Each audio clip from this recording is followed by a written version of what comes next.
نحمده ونصلي على رسوله الكريم اما بعد فقد قال الله تبارك وتعالى كما ورد في سورة آل عمران اعوذ باللہ من الشیطان الرجیم بسم اللہ الرحمن الرحیم اذ قال اللہ تعالی یا عیسی ابن مریم وَإِذْ قَالَ اللَّهُ يَا عِيسَىٰ إِنِّي مُتَوَفِّيكَ وَرَافِعُكَ إِلَيَّ وَمُطَهِّرُكَ مِنَ الَّذِينَ كَفَرُوا وَجَاعِلُ الَّذِينَ اتَّبَعُوكَ فَوْقَ الَّذِينَ كَفَرُوا إِلَىٰ يَوْمِ الْقِيَامَةِ وَقَالَ عَزَّ وَجَلَّ كَمَا وَرَدَ فِي سُورَةِ النِّسَاءِ وَقَوْلُهُمْ إِنَّا قَتَلْنَا الْمَسِيحَ عِيسَى ابْنَ مَرْيَمَ وَمَا قَتَلُوهُ وَمَا صَلَبُوهُ ولكن شبه لهم وإن الذين اختلفوا فيه لفي شك منه ما لهم به من علم إلا اتباع الظن وما قتلوه يقينا وقال عز وجل كما ورد في سورة المائدة وكنت عليهم شهيدا ما دمت فيهم فلما توفيتني كنت أنت الرقيب عليهم وَأَنْتَ عَلَى كُلِّ شَيْءٍ شَهِيدٌ وقال عز وجل كما ورد في سورة الزمر الله يتوفى الأنفس حين موتها والتي لم تمت في منامها فيمسك التي قضى عليها الموت ويرسل الأخرى إلى أجل مسمى صدق الله العظيم رب اشرح لي صدري ويسر لي امري واحلل عقدة من لساني يفقهوا قولي اللهم ربنا الهمنا رشدنا واعذنا من شرور انفسنا اللهم ارنا الحق حقا وارزقنا اتباعه وارنا الباطل باطلا وارزقنا اجتنابه آمین یا رب العالمین۔ آپ کے علم میں ہے کہ آج میں وفات مسیح کے موضوع پر گفتگو کروں گا۔ اس کے پس منظر کے ضمن میں چند باتیں آپ کو بتانا چاہتا ہوں۔ نمبر ایک تو یہ کہ جتنے بھی فتنے اٹھے ہیں امت میں اور جو اب بھی اٹھ رہے ہیں وہ سلسلہ ختم ہونے والا تو نہیں ہے۔ ثلاثون دجالون کذابون چلتا رہے گا قیامت تک۔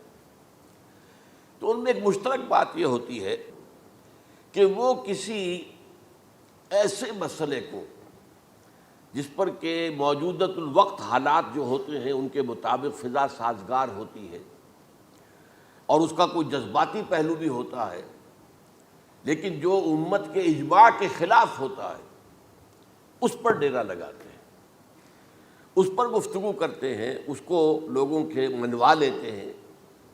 اس کا نتیجہ کیا ہوتا ہے کہ چونکہ وہ چیز مجمع علیہ ہوتی ہے، امت کا اجماع ہے 1400 برس سے، اب اگر اس شے کو انہوں نے غلط ثابت کر دیا اپنے زوم میں اور عام لوگوں سے کہ جو صاحب علم نہیں ہے، کہ جو نہیں سمجھ سکتے بات کو، اسے منوا لیا، اس کا مطلب ہے کہ اب اس شخص کے معتقد ہو گئے اور اسلاف سے منحرف ہو گئے کہ یہ تو بیوقوف سے سب لوگ، یہ سارے ہمارے علماء، یہ سارے محدثین، یہ سارے مفسرین، یہ سب بیوقوف تھے، یہ بات بھی نہیں کر سکے۔ یہ ہے وہ شخص، یہ مجدد وقت ہے جس نے یہ بات کہی۔ اس کی ایک مثال یہ ہے وفات مسیح کا معاملہ۔ اس کی ایک مثال میں آپ کو دیتا ہوں، ایک دوسرا فطرہ، وہ بھی غلام احمد کے نام سے شروع ہوا، غلام احمد پرویز۔ وہ یتیم پوتے کی وراثت کا یہ مسئلہ لے کر کھڑا ہو گیا۔ جیسے یہ غلام احمد قادیانی وفات مسیح کا کیسے ہو سکتا ہے کہ ہمارے نبی جو ہے وہ تو فوت ہو کر زیر زمین دفن ہو گئے اور یہ عیسیٰ جو ہے یہ آسمان پر اٹھا لیے، کیسے ممکن ہے؟ اب ظاہر بات ہے عام آدمی جو ہے مسلمان جس کی حضور سے محبت ہے، حضور کی دل میں تعظیم ہے، عظمت ہے، عقیدت ہے، وہ اس جال میں پھنس جائے گا۔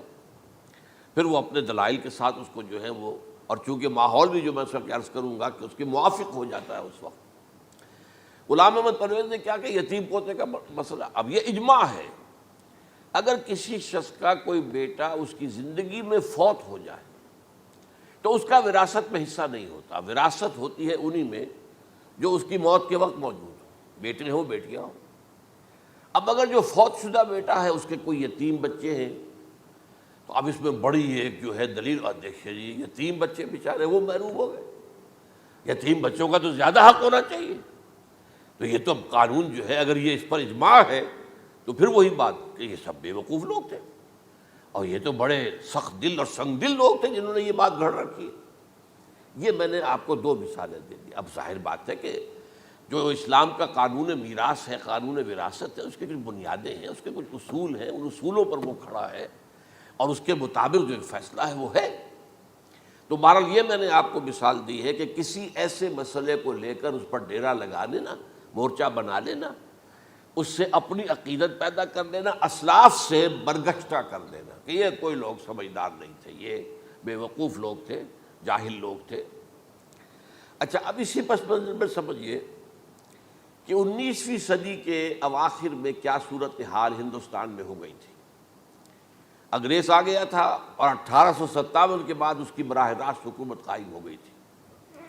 اس سے پہلے 1757 سے 1857 تک جو بھی حکومت تھی ایک تو پورے ہندوستان پر نہیں تھی، لیکن یہ کہ جو بھی تھی وہ ایسٹ انڈیا کمپنی کی تھی، تاج برطانیہ کی نہیں تھی۔ 1857 کے بعد حکومت قائم ہو گئی۔ اب ظاہر بات ہے کہ جب انگریزوں نے فتح کیا ہمیں تو ہم پر روب طاری ہوا کہ نہیں۔ پھر جو زندہ قومیں ہوتی ہیں ان میں کچھ اچھے اوصاف ہوتے ہیں، ان کے اندر فرض شناسی ہے، ان میں دیانت داری ہے۔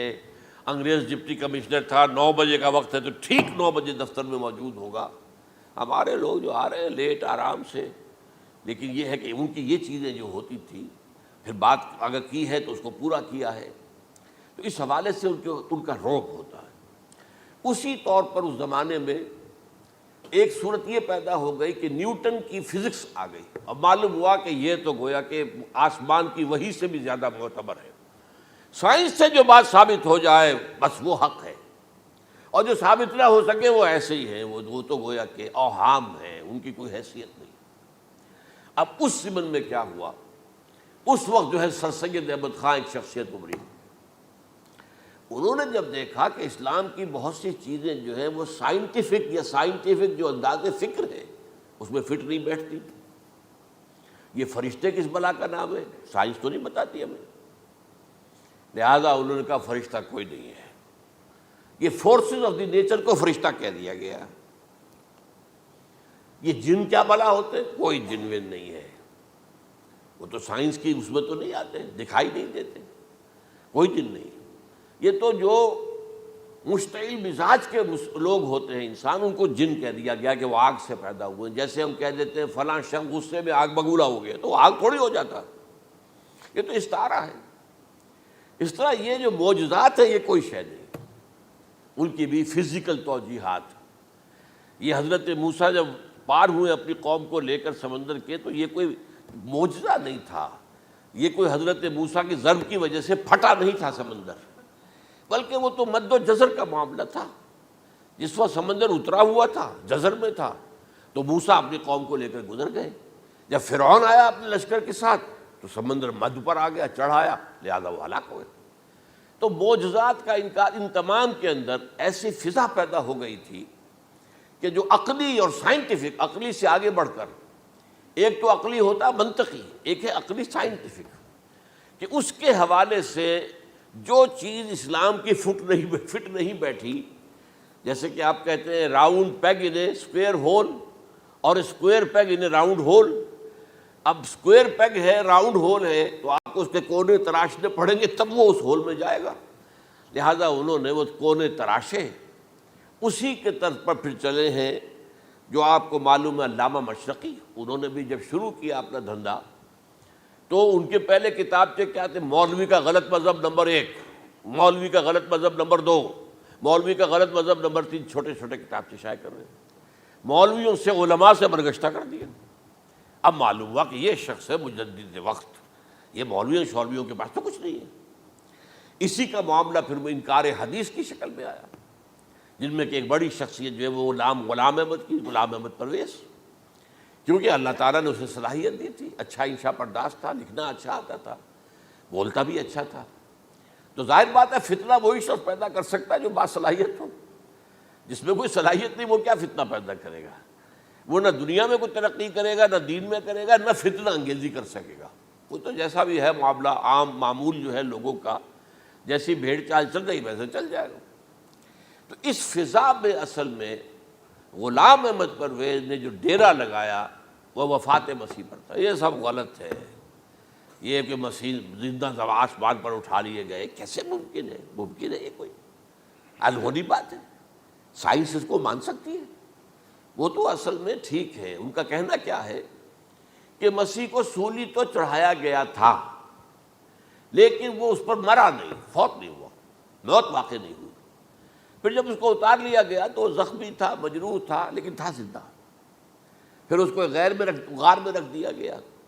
پھر اس کے جو معتقدین تھے انہوں نے اس کی مرہم پٹی کی، اس کا علاج کیا، پھر وہ ٹھیک ٹھاک ہو کر پھر وہ وہاں سے چلا گیا، وہاں چھوڑ گیا اپنے اس شہر کو، یروشلم کو، اور اس ملک کو، فلسطین کو، اور پھر وہ آ گیا کشمیر میں، اور کشمیر میں وہ فوت ہوا۔ اس کی قبر موجود ہے، کسی قبر کی کوئی پرانی بوسیدہ قبر کا نام نہیں لیا، فلاں قبر جو ہے وہ عیسیٰ ابن مریم کی ہے۔ یہ ہے سارا معاملہ۔ اب ظاہر بات ہے کہ چونکہ ایک انسان کا زندہ آسمان پر اٹھایا جانا، وہ جو سائنسی ذہن ہے وہ اس کو نہیں مانے گا۔ چاہے قرآن مجید کے اندر تو خرق عادت اور بھی بہت سے ہیں۔ آخر اصحاب کہف 300 برس تک سوتے نہیں رہے، یہ کوئی سائنس کے حساب کتاب سے صحیح ہے؟ یا یہ ہے کہ حضرت عزیر علیہ السلام 100 برس تک مردہ رہے پھر زندہ کر دیے گئے، ان کا گدھا بھی زندہ کر دیا گیا جیسا کہ سورہ بقرہ میں آیا، لیکن ان کا کھانا جو ہے وہ صحیح رہا، اس کو مسا نہیں، اس میں کوئی بدبو نہیں آئی۔ تو واقعات ہوتے ہیں ایسے، اللہ تعالیٰ جو چاہے کرے، خرق عادت ٹھیک ہے۔ فطری قانون جو بھی ہے، جو لاز آف دی نیچر اللہ نے بنائے ہیں اور اس کے مطابق ہی دنیا چل رہی ہے، لیکن اللہ تعالیٰ کے ہاتھ ٹوٹ نہیں گئے، بند نہیں ہو گئے، اختیار ختم نہیں ہو گیا۔ میں کیا کروں؟ میں تو قانون بنا بیٹھا، اب تو میں کچھ نہیں کر سکتا۔ میں تو قانون بنا چکا ہوں کہ آگ جلاتی ہے، اب اگر ابراہیم کو آگ میں ڈال دیا تو میں تو نہیں بچا سکتا، اس لیے کہ قانون ہے، وہ میرا بنایا ہوا قانون۔ لیکن ہم یہ سمجھتے ہیں، ہمارا ایمان ہے اللہ تعالیٰ جو ہے وہ قادر مطلق ہے، وہ جب چاہے اپنے ہی بنائے ہوئے کسی قانون کو توڑے۔ اسی کو کہتے ہیں خرق عادت۔ خرق کے معنی ہوتا ہے پھاڑ دینا، توڑ دینا۔ جیسے کہ وہ سورہ کہف میں لفظ آتا ہے کہ وہ حضرت موسیٰ کو جن کے پاس بھیجا گیا تھا، بزرگ کے پاس، انہوں نے اس کشتی کا جس میں وہ سوار تھے اس کا ایک تختہ پھاڑ دیا، توڑ دیا، خرقہ۔ تو خرق عادت سے مراد کیا؟ عام عادی قانون، laws, physical laws, chemical laws, جو بھی دنیا میں چل رہا ہے، بایولوجیکل لاز، ان کو جب چاہے اللہ توڑے اور اپنی خصوصی مشیت کا اس کے اندر اظہار کر دے۔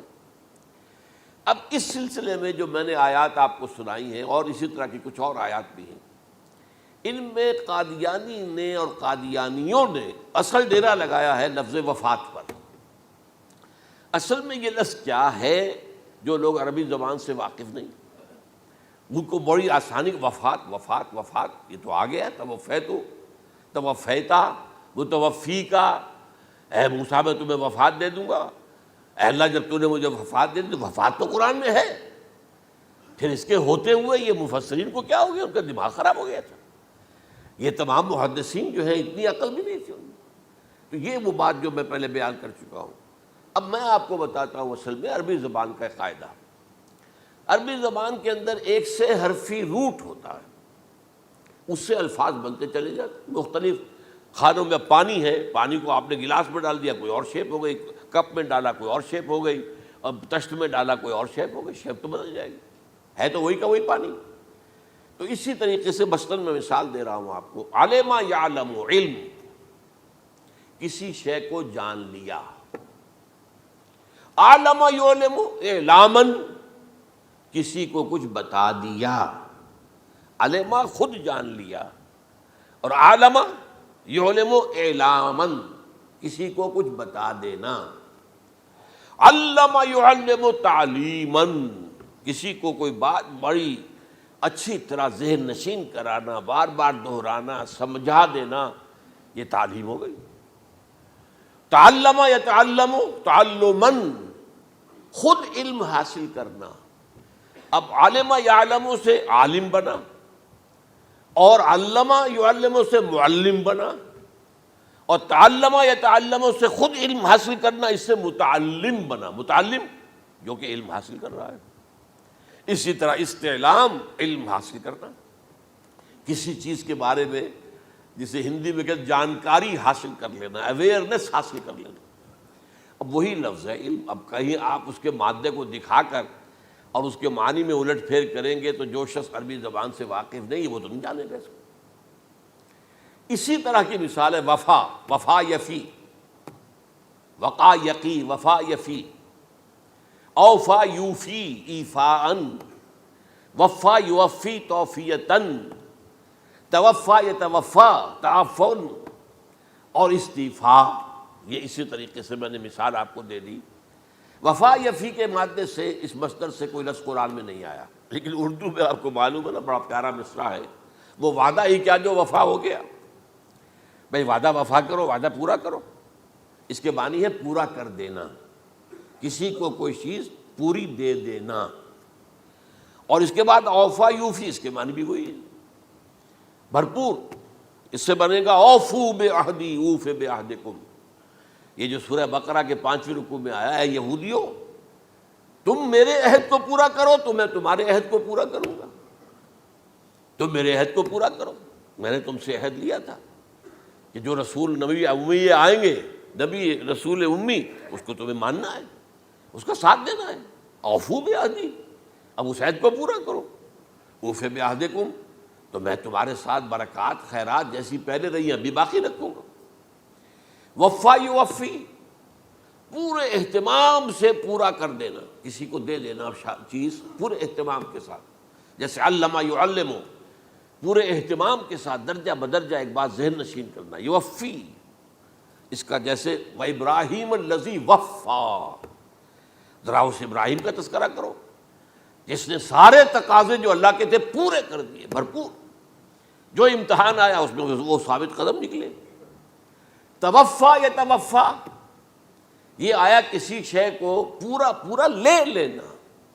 اب ایک ہے پورا پورا دے دینا، ایک ہے پورا پورا لے لینا، ایک ہے کسی کو علم دینا، علم یعلم تعلیما، کسی کو پورا دینا، وفا یوفی توفیتاً، کسی سے علم حاصل کرنا، تعلم یتعلم تعلماً، کسی سے پورا پورا لے لینا ہے، توفا یتوفی، اور اسی طرح استیفاء، کسی سے پورا لے لینا۔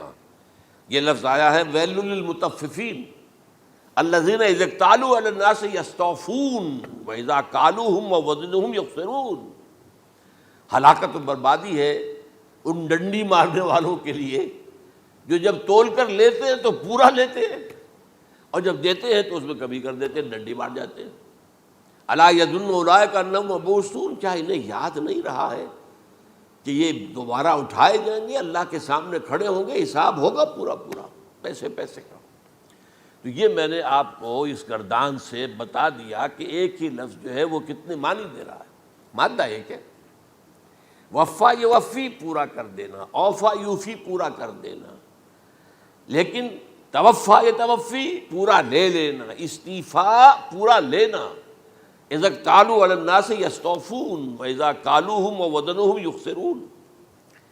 اب دیکھیے اس میں قرآن مجید جو ہے اس کے ضمن میں سب سے جو فیصلہ کن آیت ہے وہ سورہ زمر کی ہے، اور یہ جو میں نے پچھلی مرتبہ بھی آپ سے کہا تھا، لا یاتیہ الباطل من بین یدیہ ولا من خلفہ، قرآن پر باطل حملہ آور ہو ہی نہیں سکتا، نہ سامنے سے نہ پیچھے سے۔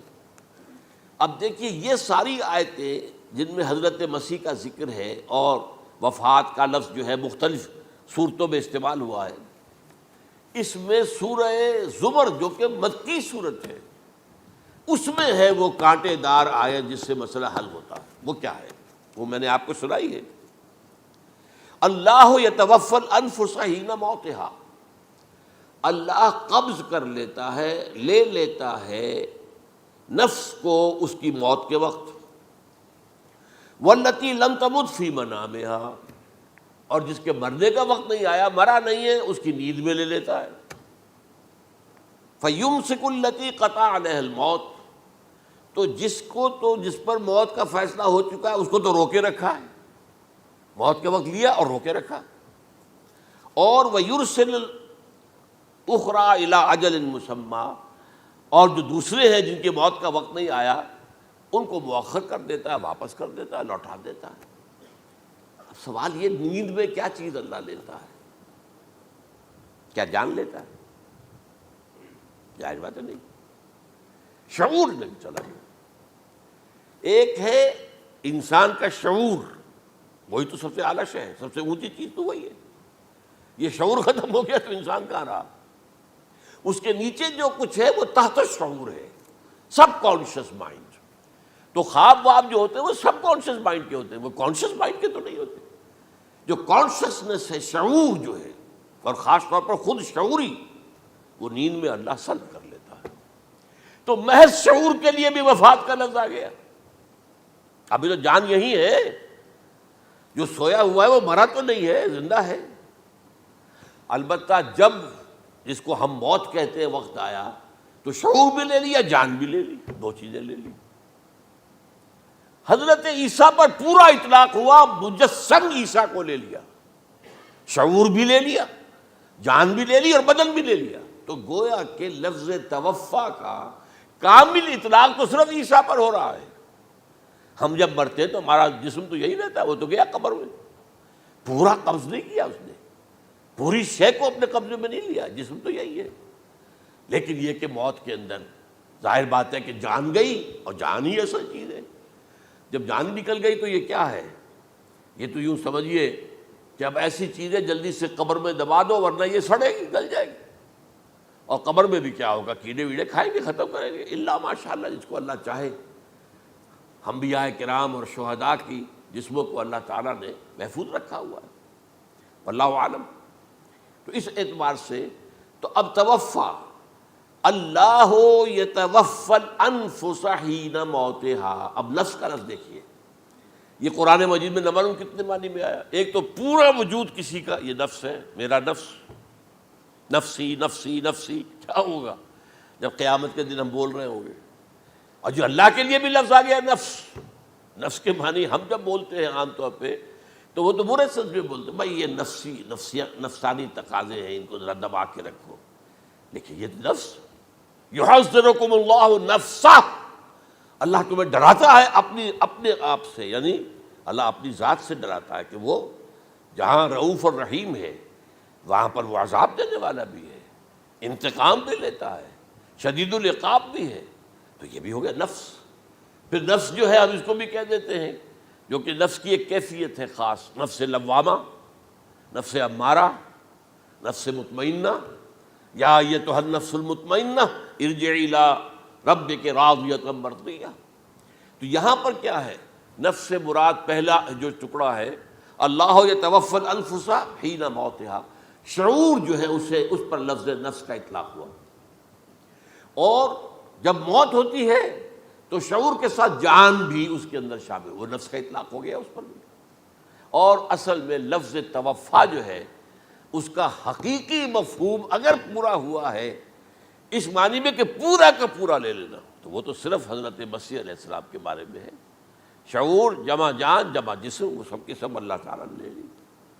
تو یہ اصل میں اس آیت کے اوپر جو ان لوگوں نے زور لگایا ہے، اس میں اس اعتبار سے کہ یہ لفظ وفات جو ہے اس کے اوپر جو ہے عام طور پر وفات کے معنی ہے موت ہے، حالانکہ قرآن مجید میں موت کا لفظ بھی تو آیا ہے نا، ان موتہا واللتی لم تمت، یہ سارے الفاظ موت کا لفظ بھی تو آتا ہے نا۔ لیکن یہ کہ وفات کا لفظ بھی ہے، کوئی شک نہیں ہے، حضور کی وفات ہو گئی، فلاں کی وفات ہو گئی، یہ بھی ہے، لیکن یہ اس کا ایک استعمال ہے۔ وفا یفی، اوفا یوفی، وفا یوفی، توفا و یتوفی، استیفا یستعفی، یہ سارے الفاظ اسی سے وفا کے لفظ سے بن رہے ہیں۔ اب یہ کہ اس کے ضمن میں عقلی بات آپ کے سامنے رکھنا چاہتا ہوں۔ یہ تو میں نے آپ کے سامنے اس لفظ کے حوالے سے، کیونکہ سارا ڈیرا اس لفظ پر ہے ان کا۔ دیکھیے پہلی بات عقلی طور پر یہ ہے جو قرآن سے ثابت ہے، رسول کبھی قتل نہیں ہو سکتا اور رسول کبھی مغلوب نہیں ہو سکتا۔ اس میں فرق ہے نبی اور رسول کا، نبی قتل ہو سکتا ہے، رسول قتل نہیں ہو سکتا۔ اب یہ علیحدہ بحث ہے، نبی کون ہوتا ہے، رسول کون ہوتا ہے۔ اس میں جو اجماع ہے تمام امت کا وہ کیا ہے کہ رسول خاص ہے، نبی عام ہے۔ نبی بہت آئے ہیں، 1.25 لاکھ آئے ہیں بعض روایات کی روح سے، رسول بہت تھوڑے 313 آئے ہیں۔ قرآن مجید میں یوں سمجھیے کہ 20 کے قریب تو انبیاء کا ذکر ہے، اور 5-7 ہیں جو رسول ہیں۔ حضرت نوح رسول ہیں، آدم تو رسول نہیں تھے، نبی تو تھے۔ حضرت شیس رسول تو نہیں تھے، نبی تو تھے۔ حضرت ادریس رسول تو نہیں تھے، نبی تو تھے۔ نبی تو رسول جو ہے پہلے وہ تو حضرت نوح ہے۔ تو اس طریقے حضرت جو ہود ہیں، پھر حضرت صالح ہیں۔ اس حوالے سے نبی اور رسول کے فرق کو سمجھیے تو قرآن کہتا ہے کتب اللہ لاغلبن انا ورسلی، اللہ نے طے کر دیا ہے، لکھ دیا ہے، میں اور میرے رسول غالب آ کر رہیں گے۔ رسول مغلوب نہیں ہو سکتا۔ نمبر 2، وَلَقَدْ سَبَقَتْ كَلِمَتُنَا لِعِبَادِنَا الْمُرْسَلِينَ أَنَّهُمْ هُمُ الْمَنْصُورُونَ وَأَنَّ جُنْدَنَا لَهُمُ الْغَالِبُونَ۔ یہ بات ہمارے طرف سے طے کی جا چکی ہے، پہلے سے طے ہو چکی ہے، پہلے سے معین قانون ہے اپنے ان رسولوں کے بارے میں جنہیں ہم نے بھیجا ہو، رسولوں کے، نبیوں کے بارے میں نہیں، کہ وہی منصور ہوں گے، ان کی مدد کی جائے گی لا محالہ، اور ہمارا جو لشکر ہوگا یعنی رسول کے ساتھ جو لوگ ہوں گے وہ اللہ کا لشکر ہے، وہ حزب اللہ ہے۔ وَأَنَّ جُنْدَنَا لَهُمُ الْغَالِبُونَ، لازماً وہ غالب ہو کر رہیں گے۔ یہ 2 چیزیں جو ہے قرآن مجید کے اندر، یہ 2 آیات نص سے قطعی ہیں کہ رسول کبھی مغلوب نہیں ہو سکتا، رسول کبھی قتل نہیں ہو سکتا۔ اب عجیب بات دیکھیے سورہ آل عمران میں، کیونکہ حضرت عیسیٰ کے ساتھ حضرت یحییٰ بھی موجود ہیں۔ حضرت یحییٰ حضرت مریم کے خالہ زاد بھائی تھے، حضرت زکریا کے بیٹے تھے۔ سورہ آل عمران اور سورہ مریم دونوں میں آپ دیکھتے ہیں کہ پہلے یحییٰ کا ذکر ہوتا ہے، پھر عیسیٰ کا ذکر ہوتا ہے۔ یہ ہم عصر بھی تھے، لیکن یہ کہ سینئر تھے حضرت یحییٰ۔ لیکن حضرت یحییٰ کی مدح قرآن کرتے کرتے آخری بات کیا کہتا ہے؟ نبیم من الصالحین، لفظ رسول نہیں آیا ان کے لیے۔ اور وہیں سائملٹینیس کنٹراسٹ ہے سورہ آل عمران میں حضرت عیسیٰ کے لیے، وہ سارے ان کی مدح رسولاً الی بنی اسرائیل، وہ رسول تھے اور وہ نبی تھے۔ نبی قتل ہو گئے، ایک آبرو باختہ لڑکی کی فرمائش پر قتل کر دیا۔ ایک ڈانسر، اس پر بادشاہ اس وقت جو تھا، وہ بادشاہ کیا تھا؟ وہ ایسے بادشاہ ہوتے تھے اس زمانے میں جیسے ہمارے ہاں بھاولپور کے جو ہے نواب ہے، بادشاہ تو انگریز تھا، حکومت تو اس کی تھی، لیکن ایک اٹانومی سی دے رکھی تھی۔ راجے جو ہیں، راجا صاحب ہیں، مہاراجا ہیں، یہ راجے مہاراجے اور نواب جو ہوتے تھے یہ ایک اٹانومی تھی۔ باقی یہ کہ اصل میں تو بادشاہ جو ہے تو انگریز کی تھی۔ تو اسی طرح کی ایک اٹانومی جو ہے حکومت وہاں اس وقت تھی اصل میں رومیوں کی، اس کا گورنر وہاں موجود تھا پائلیٹس پونٹس، لیکن یہ کہ انہوں نے یہودیوں کو ایک مذہبی اٹانومی دے رکھی تھی۔ چنانچہ ہیڈرن ان کا ادارہ تھا، دارالقضاء، جہاں چوٹی کے ان کے فقہاء اور لیڈر جو تھے، ربائی، وہ بیٹھتے تھے اور فیصلے کرتے تھے۔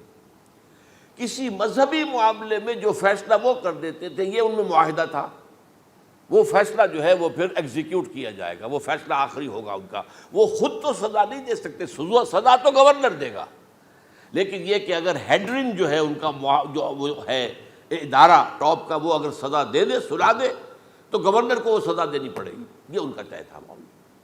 تو اس نے حضرت مسیح علیہ السلام کو مرتد قرار دیا، جو ہیڈرن ان کا سب سے اونچا ادارہ تھا۔ اس اعتبار سے ان کو جو ہے، لیکن جیسا کہ میں بتا رہا تھا کہ حضرت عیسیٰ رسول تھے، وہ قتل نہیں ہو سکتے تھے، مغلوب نہیں ہو سکتے تھے، لیکن حضرت یحییٰ نبی تھے، ان کو وہی جو اس وقت کا جو یہودیوں میں سے جو بادشاہ تھا نام کا، جو ہیروڈ اینٹیپاس، یوں سمجھیے کہ اس نے کچھ بہت حرام کاری کی ہوئی تھی، شاید اپنے بھائی کی کسی بیوہ کو، وہ مجھے ایگزیکٹلی یاد نہیں ہے، بغیر اس کے کہ وہ عدت مدت پوری ہو پھر نکاح ہو، اسے اپنے گھر میں ڈالا ہوا تھا، اور اس کی جو لڑکی تھی اس کے اوپر بھی عشق آ گیا تھا، آپ کو دل آ گیا تھا، شادی بھی کرنا چاہتا تھا اس سے، اور اس کا ڈانس تھا، اس پر کہا مانگو کیا مانگتی ہو۔ تو اس نے کہا، اس لیے کہ حضرت یحییٰ جو ہے تنقید کرتے تھے بہت کہ یہ تم کیا حرام کام کر رہے ہو، تم نے جس طریقے سے جس عورت کو گھر میں ڈالا ہوا ہے تم گناہ کر رہے ہو، تم شریعت کے خلاف کام کر رہے ہو۔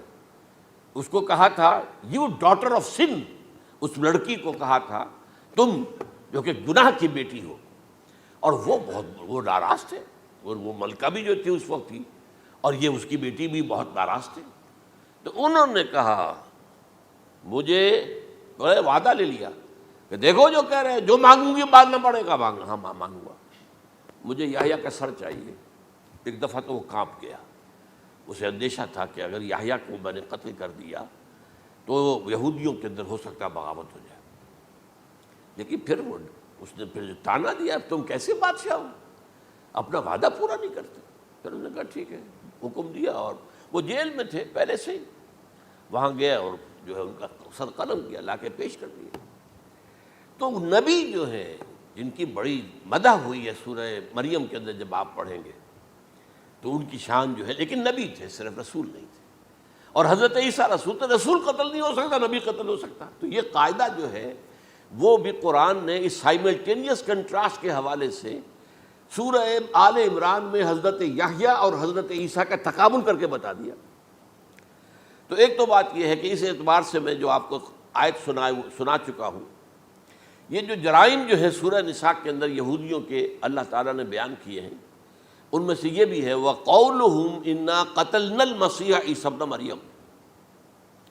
اور ان کا یہ کہنا کتنا بڑا جرم ہے جو یہ کہہ رہے ہیں, ہم نے عیسیٰ ابن مریم کو قتل کر دیا. لیکن یہاں ایک عجیب کیفیت ہے, رسول اللہ کے رسول کو. عام طور پر اس کی کنسٹرکشن کو لوگ سمجھے نہیں ہیں, وہ سمجھتے شاید انہوں نے خود ہی کہا رسول اللہ. انہوں تو رسول اللہ کہتے تو قتل کیسے کرتے؟ یہ اللہ نے کہا. اچھا, ان کا کہنا یہ کہ اللہ کے رسول کو قتل کر دیا. وَقَوْلُهُمْ إِنَّا قَتَلْنَا الْمَسِيحَ عِيسَى ابْنَ مَرْيَمَ رسول اللہ. ان کا یہ کہنا کہ ہم نے عیسیٰ ابن مریم کو, مسیح کو قتل کر دیا, وہ اللہ کے رسول کو. وَمَا قَتَلُوهُ وَمَا صَلَبُوهُ, انہوں نے نہ اسے قتل کیا نہ سولی پہ چڑھایا. وَلَٰكِنْ شُبِّهَ لَهُمْ, بس مشابہت پیدا کر دی گئی ان کے لیے, شبہ میں ڈال دیا گیا ان کو. وَإِنَّ الَّذِينَ اخْتَلَفُوا فِيهِ لَفِي شَكٍّ مِّنْهُ, اور جو لوگ اختلاف کر رہے ہیں ان کے بارے میں وہ بس شکوک میں مبتلا ہیں. مَا لَهُم بِهِ مِنْ عِلْمٍ, ان کے پاس کوئی علم نہیں ہے. إِلَّا اتِّبَاعَ الظَّنِّ, صرف گمان کی پیروی کر رہے ہیں. وَمَا قَتَلُوهُ يَقِينًا, اور ہرگز قتل نہیں کیا. یہ کلیئر سورہ نساء کی آیت نمبر 157 ہے. اب یہاں ایک سوال پیدا ہوتا ہے, پھر کون قتل ہوا؟ واقعہ تو ہوا ہے, سولی کا واقعہ ایک ہسٹوریکل واقعہ ہے. پھر کون صلیب پہ چڑھا؟ حضرت عیسیٰ تو صلیب پر نہیں چڑھ سکتے, اس لیے کہ صلیب کی موت کو سمجھا جاتا تھا بہت ذلت کی موت ہے, بہت حقارت کی موت ہے, بہت ملعون موت ہے. تو جب عیسیٰ مغلوب نہیں ہو سکتے تو صلیب پہ کیسے چڑھا دیے جائیں گے؟ قتل ہونا تو بعد میں ہوگا نا, پہلے تو آپ صلیب پر لٹکائیں گے اس کو نا, تب وہ جب مرے گا تو کہیں گے قتل بھی ہو گیا, ہم نے قتل کر دیا. صلیب کیا ہوتی تھی یہ معلوم ہے آپ کو؟ ایک لمبی لکڑی, ایک جو ہے ٹرانسفرس آ جائے گی اس کے اوپر, اور اس میں سے یہ ہے کہ اس کے دونوں, ایک شخص کے جو ہے دونوں ہاتھ وہ نیل کر دیے جاتے تھے. یہ جو اوپر جو ہے کراس کا جو نشان ہے وہ کیلیں ٹھوک کر لگا دیے گئے, اور پاؤں دونوں جو ہے وہ پیروں کے اندر کیلیں ٹھوک کر وہ اس لمبی لکڑی کے ساتھ جو نیچے سے آ رہی ہے اس میں لگا دیے. اب وہ بلیڈنگ ہو رہی ہے, اس کا جو حال ہے پتلا ہو رہا ہے, اس کا رفتہ رفتہ سسک کر مرتا ہے نا, اسی لیے اسے کہتے ہیں بڑی ملعون موت ہے. ایک ہے آپ نے پھانسی دی کسی کو, ایک جھولا جھولتا ہے وہ اور گیا, ختم ہو گیا. آج کل تو کیا ہوتا ہے, کرسی پہ بٹھایا, ذرا کرنٹ چھوڑا اور گئے صاحب, کو ٹیکا لگایا پتہ ہی نہیں چلا, اور پیٹ ٹیکے کے ساتھ آدمی مر گیا. تو یہ بھی ہوتا ہے, لیکن یہ کہ بدترین موت جو ہے صلیب کی موت ہے. تو یہ واقعہ تو ہوا ہے صلیب کا, لیکن یہ کہ کون مرا؟ اب دیکھیے عیسائیوں کا کہنا کیا ہے.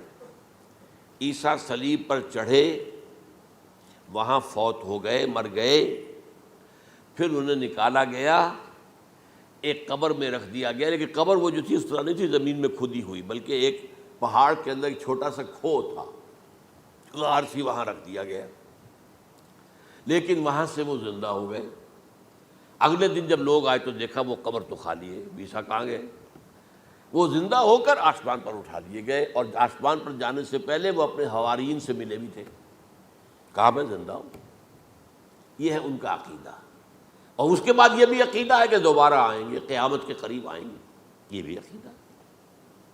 ہمارا عقیدہ کیا ہے؟ نہ سولی پر چڑھے نہ قتل ہوئے، بلکہ اللہ نے انہیں اٹھا لیا، بل رفعہ اللہ الیہ، اللہ تعالیٰ نے انہیں اٹھا لیا۔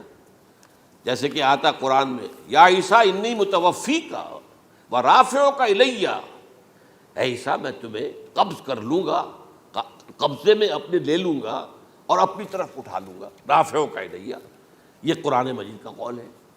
البتہ یہ ہمارا بھی عقیدہ ہے کہ وہ دوبارہ آئیں گے، وَإِنَّهُ لَعِلْمٌ لِلسَّاعَةِ، وہ قیامت کی ایک عظیم ترین نشانی ہوں گے کہ جب وہ آئیں گے، اور اس کے بعد جو ہے یا جو اینٹی کرائسٹ ہوگا کہ جو کہ جھوٹا عیسیٰ ہوگا، جھوٹا دعویٰ کرے گا، جسے کہ مسیح الدجال کہا گیا، اس کے ساتھ مقابلہ ہوگا، اسے قتل کریں گے، اور تمام یہودی اس کے بعد قتل ہو جائیں گے، جو بھی اس وقت تک کفر پر قائم رہیں گے۔ اگر ان میں سے کوئی اس وقت حضرت عیسیٰ پر ایمان لے آئے تو وہ شاید بن جائے۔ بہرحال یہ ہے یہود، ان کا جو ہے قادیانیوں کا وہ عقیدہ کیا ہے؟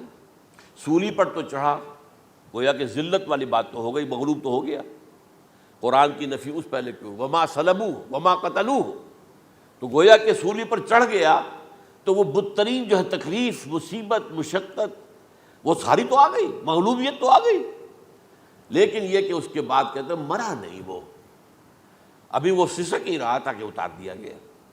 اس کے بعد اس کے جو شاگرد تھے، حواری تھے، انہوں نے مرہم پٹیاں کی، پھر وہ ٹھیک ہو کر چلا گیا کہیں اور، ہجرت کر گیا اپنی قوم سے جو ان کے خیال میں کشمیر ہے، اور یہاں آ کر وہ تبھی موت مر گیا، بات اللہ ختم ہوا معاملہ۔ ہم کیا کہیں؟ ہم تو صرف یہ کہتے رہے ہیں، 1300 برس تک ہم نے یہ کہا ہے کہ ہمارا ایمان ہے قرآن پر کہ ان پر نہ صلیب دیے گئے نہ قتل ہوئے، انہیں اٹھا لیا گیا۔ کب اٹھایا یہ ہمیں معلوم نہیں تھا، کس مرحلے پر اٹھایا یہ ہمیں معلوم نہیں تھا، پھر سولی پر کون چڑھا یہ ہمیں معلوم نہیں تھا، لہذا کسی تفسیر میں آپ کو نہیں ملے گا، کہیں نہیں، نہ قرآن میں ہے، نہ حدیث میں ہے، نہ کسی تفسیر میں۔ یہ تو پچھلی صدی کے دوران جو پوپ کی لائبریری ویٹیکان میں، اس سے ایک نسخہ برآمد ہوا، انجیل برنباس۔ اب یہ بھی آپ کو معلوم ہونا چاہیے کہ انجیلیں 104 تھیں، جن میں سے 4 جو ہے سلیکٹ کی گئی ہیں، 100 انجیلیں اور ہیں جنہیں وہ اپوکریفل کہتے ہیں، غیر مستند انجیلیں، اپوکریفل، اور یہ ہے کینونیکل، قانونی، یہ ہے کہ جو مستند ہیں 4، لیکن جو 100 اور ہیں ان میں سے ایک یہ بھی ہے برنباس، اور برنباس کے بارے میں عیسائی مانتے ہیں کہ وہ بھی حضرت عیسیٰ علیہ السلام کے حواریین میں سے ایک تھے، وہ انجیل نکل آئی، اب وہ چھپ بھی گئی ہے۔ کراچی میں ایک ادارہ ہے خاص طور پر، باوانی جو سیٹھ ہیں ان کا بنایا ہوا ادارہ ہے، تو وہی چھاپتے بھی ہیں، ایک زمانے میں تو کافی تقسیم بھی کر رہے تھے، اب مجھے معلوم نہیں۔ اس نے سارا قصہ بیان کیا۔ قصہ کیا ہے؟ بہت دلچسپ قصہ ہے، پوری تفصیل سے۔ ایک شخص جو کہ حضرت مسیح کے حواریین میں شامل ہو گیا، وہ تھا جیوڈاس اسکیریوٹ۔ یہ شخص اصل میں تھا ایک زیر زمین تنظیم وہاں چل رہی تھی، زیلوٹس، انڈر گراؤنڈ موومنٹ، تاکہ ہم رومنوں کی حکومت یہاں سے ختم کریں اور اپنی پوری حکومت اور آزادی حاصل کریں۔ ان میں سے یہ بھی تھا، ان کا سرغنہ تھا برابس، برابا ڈاکو اسے کہا جاتا ہے، برابس۔ ظاہر بات ہے کہ قانون شکن تھا تو ڈاکو ہی تھا۔ اچھا، ان میں سے یہ شخص جو ہے، اس نے جیوڈاس نے حضرت عیسیٰ کے معجزے دیکھے بہت، اور اتنا یقین ہو گیا اسے کہ یہ شخص جو ہے عیسیٰ، یہ ایک مرتبہ اگر رومیوں پر لعنت بھیج دے، کرس کر دے، تو رومی ختم ہو جائے۔ لیکن ان سے کئی دفعہ جو ہے پھیر ڈال کر، ہیر پھیر کے ساتھ کوشش کی گئی کہ رومیوں کے خلاف وہ کوئی جو ہے وہ لعنت برآمد کر دے، وہ نہیں کرتے تھے۔ یہ ایک علیحدہ بات ہے، کیوں نہیں کرتے تھے، یہ اس وقت میرا موضوع نہیں ہے۔ منہاج عیسوی کیا تھا، منہاج موسوی کیا تھا، منہاج محمدی کیا تھا، ان میں فرق ہے۔ لِكُلٍّ جَعَلْنَا مِنْكُمْ شِرْعَةً وَمِنْہاجًا، سورہ مائدہ میں آیا، تمام رسولوں کے لیے ہم نے ایک ایک منہاج، ایک ایک شریعت علیحدہ علیحدہ دی ہے۔ بہرحال منہاج عیسوی کچھ اور تھا، تو یہ نہیں کہتے تھے۔ اب اس نے کیا کیا کہ وہ اپنے ڈاکو سرغنے سے اجازت لے کر ان کے حواریین میں شامل ہو گیا، اعتماد حاصل کیا، اور بار بار کوشش کی کہ یہ بد دعا دے دیں، رومیوں کو نہیں دی۔ اب اس نے سوچا کہ انہیں اگر ذاتی طور پر تکلیف پہنچے گی تو زبان سے کلمہ نکل ہی جائے گا نا کوئی لعنت کا. اس نے پکڑوایا حضرت عیسیٰ کو، کیونکہ جب یہ فیصلہ ہو گیا تھا ان کے قتل کا، ہیڈرن جو ہے ادارہ وہ دے چکا تھا، اس کا فتویٰ تھا یہ واجب القتل ہے، یہ مرتد ہے، لہذا اس کو قتل کر دیا جائے. اور یہ فیصلہ جو ہے وہ رومی گورنر تک پہنچایا جا چکا تھا. رومی گورنر نے یہاں تک کہا، یہ سینٹ جو متی کی انجیل ہے اس میں موجود ہے، بھائی ہمارے پاس تو اس کا کوئی جرم نہیں ہے، ہمارے ہاں کوئی ایسی بات اس کی نہیں ہے جس سے کہ ہم اسے واجب القتل قرار دیں.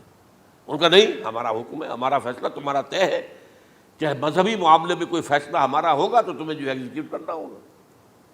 بہرحال اس وقت حضرت مسیح روپوش ہو گئے گرفتاری سے بچنے کے لیے. ایک باغ میں تھے وہ، وہاں پر رات کے وقت انہوں نے اپنے حواریین کے ساتھ لاسٹ سپر کہتے ہیں اس کو، لاسٹ سپر کھانا کھایا، آخری کھانا تھا. اور اس کے بعد اس نے فرمایا آج کی رات تم میں سے ایک میرے خلاف غداری کرے گا. یہ کہہ کر حضرت مسیح تو ایک کوٹھڑی میں چلے گئے جو ہوتی ہے باغ کے اندر، کوئی کھرپے ورپے جو ہے، کوئی وہاں پہ کسیاں رکھی ہوئی، تو اس میں خود جا کر عبادت میں مصروف ہو گئے. اپنے حواریین سے کہا کہ تم بھی عبادت کرو. وہ حواریین سو گئے. اب یہ اسکریوٹ جو ہے یہ اٹھا، یہ گیا رومیوں سے جا کر کہا میں پہنچا دیتا ہوں عیسیٰ تک، پکڑوا دیتا ہوں، آؤ میرے ساتھ. 30 ان کے آدمی آئے. وہ اس سے کہا باغ کے باہر کھڑے رہو تم، میں اندر جاؤں گا، تھوڑی دیر کے بعد تم آنا، جسے میں کہوں اے میرے استاد پکڑ لینا اسی کو. یعنی رومنز کو معلوم نہیں تھا کہ یہ کون ہے عیسیٰ، لیکن یہ کہ یہ تو یہودیوں کو معلوم تھا نا سب کچھ. ہوا کیا کہ وہ جب اندر آیا ہے اور کوٹھڑی میں داخل ہوا، اسی وقت اس کی شکل بدل دی گئی حضرت مسیح کی. شبہ لہم، مشابہت پیدا کر دی گئی، شبیہ بدل دی گئی، اور چھت پھٹی، 4 فرشتے اترے اور حضرت مسیح کو لے کر آسمان پر چلے گئے. تو باہر آیا وہ، تو جیسے ہی وہ یہ باہر آیا وہ باقی ہماری جان گئے اے ہمارے استاد. اسی وقت جو ہے وہ رومی داخل ہو گئے تو پکڑ لیا. تو اصل میں گرفتار ہوا ہے برنباس کی انجیل کے مطابق یوڈاس اسکریوٹ، وہ سولی چڑھا ہے. لعنتی موت اس پر آئی، کیوں آئی ہے؟ غداری کی اس نے، بٹرے کیا حضرت مسیح علیہ السلام کو. تو وہ تو مستحق تھا، کوئی ظلم نہیں تھا. اگر عیسیٰ کی جگہ کسی اور کو دے دیا جاتا ایسے کسی کو پکڑ کر تو وہ تو ظلم ہو جاتا نا، اس کا تو کوئی جرم نہیں تھا. تو یہ تو واقعی مجرم تھا. وہ سولی چڑھا ہے اور حضرت عیسیٰ کو اٹھا لیا. یہ ہے وہ ساری تفصیل جو کہ انجیل برنباس کے اندر موجود ہے. The gospel of our Lord according to Saint Barnabas, یہ اس کا نام ہے. ایونجیلیم برنابے، یہ جو ہے یونانی زبان میں اس کا نام ہے یا لیٹن میں. بہرحال یہ ہے معاملہ. تو پہلی بات تو یہ ہے کہ عقلی طور پر رسول نہ مغلوب ہو سکتا ہے نہ قتل ہو سکتا ہے. ہمارا عقیدہ ہے وہاں ماں صلبوہ و ماں قتلوہ. لیکن یہ کہ اگر یہودی، اگر جو قادیانی مانتے ہیں سولی چڑھ گئے تو صلیب تو ہو گئی، قرآن کی نفی تو ہو گئی، ہاں مرا نہیں، یہ دوسری بات ہے. دوسری بات یہ ہے کہ رسولوں کے باب میں اللہ کا قانون کیا ہے. اگر کسی قوم کی طرف رسول کو بھیجا اور اس قوم نے بحیثیت مجموعی انکار کر دیا، رد کر دیا، ریجیکٹ کر دیا، پوری قوم ہلاک، اور رسول اور اس کے جو چند ساتھی ایمان لے آتے تھے وہ وہاں سے ہجرت کر کے چلے جاتے تھے. لیکن ہجرت کر کے جاتے تھے تو اس کے بعد کسی اور مقام پر کریں گے اہل نظر تازہ بستیاں آباد. پھر وہاں پر ایک قوم انہوں نے جو ہے اپنا مرکز بنایا، ایک نئی امت کھڑی ہو گئی. اس کی سب سے بڑی مثال کیا ہے؟ قوم عاد ختم ہوئی حضرت ہود علیہ السلام کو ریجیکٹ کرنے کے باعث، ہلاک کر دی گئی. حضرت ہود علیہ السلام اپنے ساتھیوں کو لے کر، یہ قوم عاد تھی عرب کا جزیرہ نما، عرب کے جنوبی علاقے کے اندر جو اب صحرا ہے، بہت بدترین صحرا ہے، الربع الخالی جسے کہتے ہیں، خالی ہے، وہاں کوئی زندگی کے آثار ہے ہی نہیں، نہ کوئی پتیاں ہیں، نہ کوئی گھاس ہے، نہ کوئی انسان ہے، نہ کوئی حیوان، کچھ نہیں. الربع الخالی بدترین صحرا ہے. وہ صحرا ایسا ہے کہ اس کے اندر کوئی چیز ٹکتی نہیں ہے، جو چیز اوپر ہوگی وہ دھستی چلی جائے گی، اندر چلی جائے گی. ورنہ عام صحرا کے اندر ریت کے اوپر اونٹ بھی چلتا ہے، انسان بھی چلتے ہیں، لیکن اس میں نہیں. تو یہاں پر قوم عاد جو ہے آباد تھی، اور اب جو ہے وہ سیٹلائٹ سے دیکھ لیا گیا ہے کہ قوم عاد کا جو بڑا بادشاہ تھا شداد، اس نے جو جنت بنائی تھی وہ موجود ہے، زیر زمین اسی صحرا کے نیچے دفن شدہ موجود ہے، جس کو کہا گیا ہے الم تر کیف فعل ربک بعاد ارم ذات العماد التی لم یخلق مثلها فی البلاد، ایسے ایسے ستونوں والا جیسے پہلے دنیا میں بنے ہی نہیں تھے۔ وہ قوم عاد تھی، بڑی زبردست قوم تھی، قوم جبارین، لیکن یہ کہ اس کے بعد ہلاک ہو گئی۔ اب حضرت ہود اپنے مسلمان ساتھیوں کو لے کر نکل گئے، جزیرہ نما عرب کے مغربی کونے میں جا کر شمال مغربی کونے میں آباد ہو گئے، وہاں ایک نئی قوم پیدا ہوئی سمود۔ اب یہ اسلامی بستی بن گئی، لیکن اس کے اندر بھی پھر بعد میں زوال آیا، پھر وہاں نبی بھی آئے، لیکن اس کے بعد یہ کہ آخری رسول بھیجے گئے حضرت صالح، اور وہ بھی ہلاک ہوئے کیونکہ حضرت صالح کو انہوں نے رد کر دیا۔ تو یہ میں نے مثال دی ہے آپ کو کہ رسول جو ہے وہ وہاں سے اگر ہجرت کرتا ہے تو ہجرت کر کے وہ یہ نہیں جان بچا کے جا کے گمنامی میں کہیں مر گیا، وہ تو جا کر اپنے ساتھیوں کو لے کر جائے گا، اور جا کر جو ہے وہاں پر جو ہے ایک نئی جگہ پر آباد ہوگا، ایک نئی تہذیب ابھرے گی۔ تو یہ تو نہیں ہوا، یہ گمنام ہو کر آ کر کشمیر میں مر گیا تو اس کی کیا حیثیت ہوئی؟ حضرت عیسیٰ علیہ السلام یا تو اگر ہجرت کرتے، یا جب انہیں معلوم ہو گیا تھا کہ میرے قتل کا فتویٰ ہو گیا ہے، تو آپ وہاں سے ہجرت کر سکتے تھے، لیکن اپنے ساتھیوں کو تو لے کر جاتے نا، اپنے حواریین کو لے کر جاتے، اور کہتے ہیں 12 حواریین کے علاوہ اور بھی کوئی 70 کے قریب لوگ تھے جو ان پر ایمان لائے تھے، ان کو لے کر جاتے، کسی جگہ جا کر آباد ہوتے، وہاں ایک نئی جو ہے بستی بنتی، وہاں مسلمانوں کی ایک آبادی ہوتی۔ تو ان میں سے تو کوئی شے بھی نہیں ہوئی، بات ہی ختم ہو گئی۔ لہذا عقلی طور پر بھی یہ بات ثابت نہیں ہو سکتی، خلاف عقل ہے، قرآن کے اصولوں کے خلاف ہے کہ وہ سولی چڑھے ہوں لیکن مرے نہ ہوں، پھر اتر گئے تو مرہم پٹی کر دی۔ اچھا، کیا رومنوں کو اور یہودیوں کو پتہ نہیں چلا کہ مریم پٹی ہو رہی ہے اس کی اور عیسیٰ مرا نہیں ہے؟ اگر ان کے پتہ چل جاتا تو کیا وہ چھوڑ دیتے؟ اب مرہم پٹی کے بغیر تو 12 جو شخص سولی پر لٹکا رہا ہے وہ تو تقریباً مردہ ہی ہوتا ہے نا۔ وہ چلیے ہو سکتا ہے کہ کوئی ایسا امکان ہو کہ اس کی نبض ابھی چل رہی ہو اور وہ اتار لیا جائے اور مرہم پٹی کر لی جائے تو بچ جائے، لیکن یہ کہ پھر اس کے بعد وہ اگر وہاں سے ہجرت کرتے تو وہاں سے وہ اپنے حواریین کو لے کر جاتے اور کسی نئی جگہ پر جا کر آباد ہوتے۔ ان دونوں اعتبارات سے یہ بات ناقابل قبول ہے، ناقابل یقین ہے۔ لیکن اسی مسئلے کو لے کر انہوں نے، جو جیسا کہ میں نے بتایا تھا، وفات ہو گئی، کیسے ہو سکتا ہے ہمارے نبی جو سید المرسلین ہے وہ تو زیر زمین دفن ہو گئے اور یہ جو آسمان پر اٹھا لیے گئے، یہ کیسے ہو سکتا؟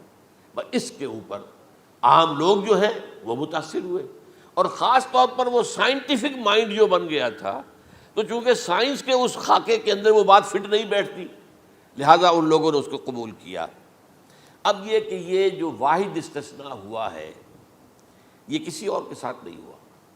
ویسے حضرت مسیح کی پوری شخصیت مستثنیٰ ہے، بن باپ کے تو کوئی اور رسول پیدا ہوا ہی نہیں، نہ نبی پیدا ہوا۔ پھر وہ معجزے جو حضرت مسیح کو ملے کسی نبی کو نہیں ملے۔ حضرت صالح کو ایک ہی معجزہ ملا تھا نا ایسا کہ لوگوں نے کہا کہ تم یہ اس چٹان میں سے ابھی ایک گابن اونٹنی برآمد کر کے دکھا دو، وہ دکھا دی گئی، پھر ہلاک کر دیے گئے۔ لیکن جو اور معجزے حضرت مسیح کو دکھائے ہیں وہ بچپن میں بولے ہیں، گود میں تھے یا پگھوڑے میں تھے، بولے ہیں انی عبداللہ آتانی الکتاب و جعلنی نبیہ۔ یہ بات نہ ہوتی تو حضرت مریم کے کیا حشر کرتی قوم کہ تمہاری بغیر شادی کے یہ کہاں سے لے آئی ہو تم، یہ تو ولد الزنا ہے پھر۔ تو یہ سارا معاملہ جو ہے حضرت عیسیٰ بولے ہیں وہاں پہ، خود وہ بچہ بولا ہے۔ اب اس کے بعد بولنے کی لوگوں کے اندر کیا گنجائش تھی؟ زندہ کو مردہ کر دینا، ثم باذن اللہ، مردہ زندہ ہو گیا۔ اور تخلیق حیات، ایک پرندہ بنانا گارے کا، پھونک مارنا اور اڑتا ہوا پرندہ بن جائے، ایک کوڑی کے جسم پر ہاتھ پھیرنا اور کوڑ ختم، ایک مادرزاد اندھے کی آنکھوں پر ہاتھ پھیرنا اور بینائی آ گئی۔ یہ سارے معجزات مستثنیٰ شخصیت ہے۔ ان کا یہ استثناء کیوں کیا گیا، یہ بڑی تلخ بات ہے، یہ یاد کر لیجیے، کیونکہ یا تو قوم اسی وقت ہلاک کر دی جاتی جیسا کہ ہوا قوم نوح، قوم ہود، قوم عاد، قوم سمود، قوم شعیب، یہ ہوا کہ نہیں ہوا؟ اور سدوم اور عمورہ کی بستیاں جہاں حضرت لوط بھیجے گئے، اور آل فرعون جو ہلاک کیے گئے، یا تو پوری قوم ہلاک کی جاتی؟ نہیں، یہ یوں سمجھیے کہ اس پورے معاملے کو درمیان میں سے ایک وقفہ دے دیا گیا، حضرت عیسیٰ کو اٹھا لیا گیا۔ اور حضرت عیسیٰ دوبارہ آئیں گے۔ یہ کیوں کیا گیا؟ اب اس میں بڑی تلخ بات آپ سے کہہ رہا ہوں، یہ آپ کے لیے قبول کرنا آسان نہیں، حلق سے نیچے اٹھنے کی مشکل سے۔ اس قوم کو زندہ رکھا گیا ہے جو ملعون اور مغضوب علیہم قوم ہے۔ سب سورہ فاتحہ میں مفسرین لکھتے ہیں ضالین، یہ نصارہ ہیں، اور مغضوب علیہم یہ یہودی ہیں۔ اور قرآن کہتا ہے لعن الذین کفروا من اہل الکتاب علی لسان داؤد وعیسی ابن مریم، لعنت کی گئی ایک ملعون اور مغضوب قوم کے ہاتھوں آخری امت محمد، اور اس کا بھی بہترین حصہ، اس پر عذاب ان کے ہاتھوں آئے گا۔ عربوں پر عذاب یہودیوں کے ہاتھوں، اس لیے ان کو بچایا گیا۔ یہ میں نے کئی دفعہ واقعہ سنایا، مولانا اصلاحی صاحب بتایا کرتے تھے، کیونکہ وہ راجپوت تھے، یو پی کے راجپوت مشرقی حصے کے، کہ ہمارے ہاں کوئی نوجوان اگر کوئی بڑی گری ہوئی حرکت کرتا تھا تو اس کے سر پر چمار کے ذریعے، چمار کے ہاتھوں جوتا لگوایا جاتا تھا۔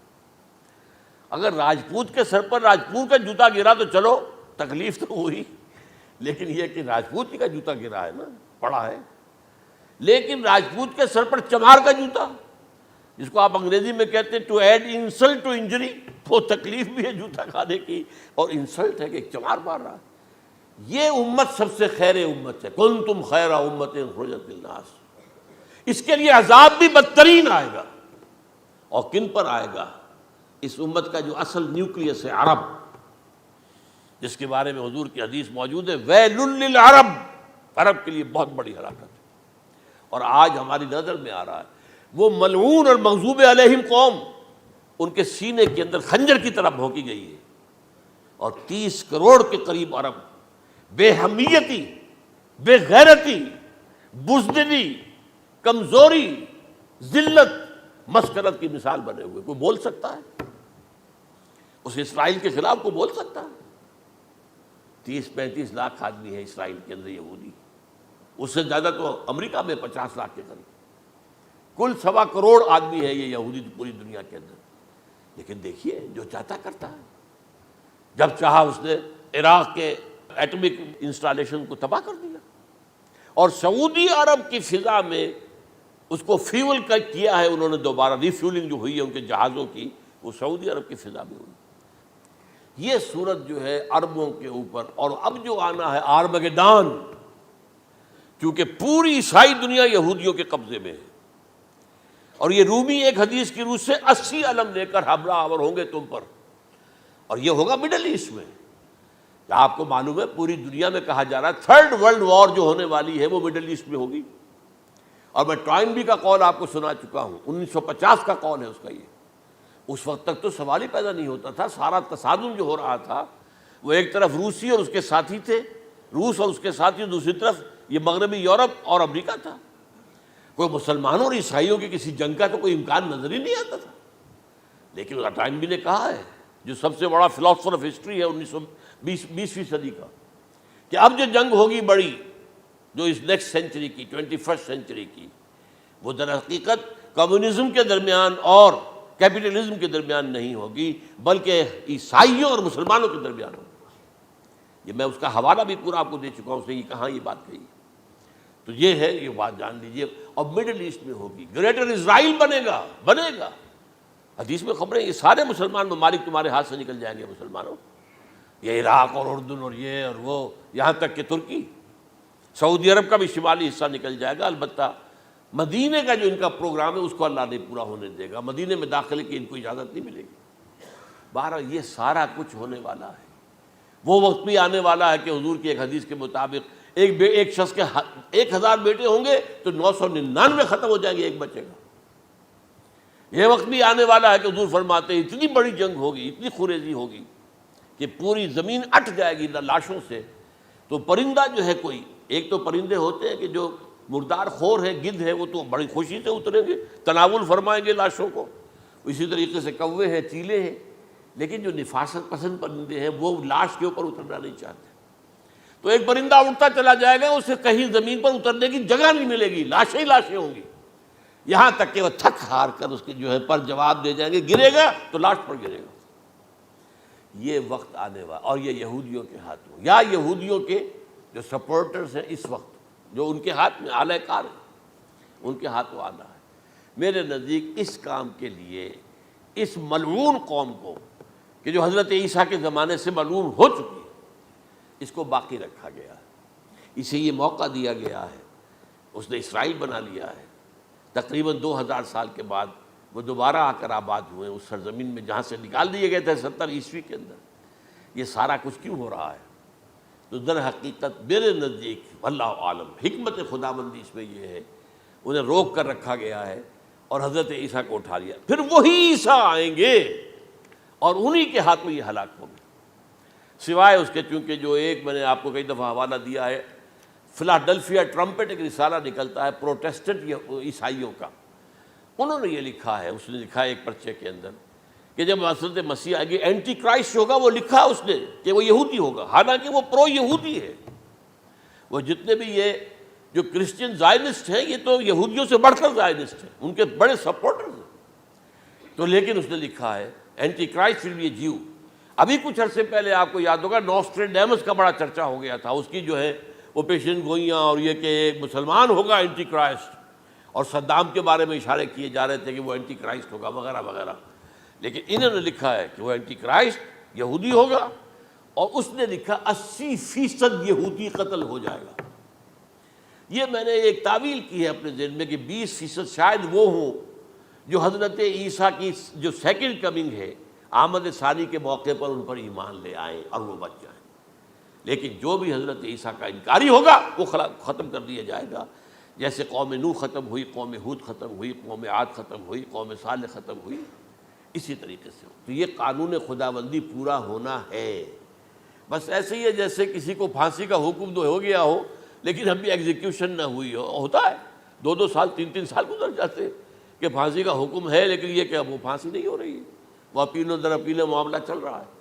یہ ہے میرے نزدیک واللہ عالم، اللہ تعالیٰ نے یہ کوڑا ان مسلمانوں کے لیے رکھا ہوا ہے کہ جن کے رتبے ہیں سوا، ان کی سوا مشکل ہے۔